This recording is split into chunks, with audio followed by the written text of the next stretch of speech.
ევროპის პატარა ქვეყანაში, რომელიც რუსეთის საზღვართან მდებარეობს, ადამიანები უკვე 1 წელზე მეტი აპროტესტებენ 2024 წლის სადავო საპარლამენტო არჩევნების შედეგებს.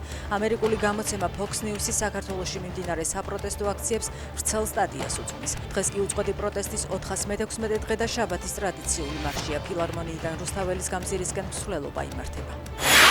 გენერალური პროკურორის პოსტზე მყოფ გვარაკიძეს ხელფასი 960 ლარით გაეზარდა და 10,610 ლარი გაუხდა. ანაზღაურება გაეზარდათ მის მოადგილეებსა და პროკურატურის სხვა თანამშრომლებსაც.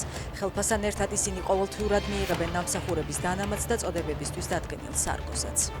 ჩინეთმა ტაივანის წინააღმდეგ სამხედრო სტრატეგია გამოსადა და მადუროს დატყვევების მსგავსი სიმულაციური ოპერაცია ჩაატარა.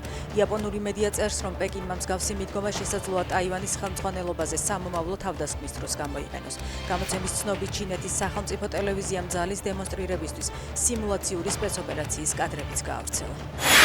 უკრაინამ ანექსირებულ ყირიმში რუსეთის საჰაერო თავდაცვის ობიექტებს სარადარო სადგურსა და საზენიტო სარაკეტო კომპლექსს დაარტყა.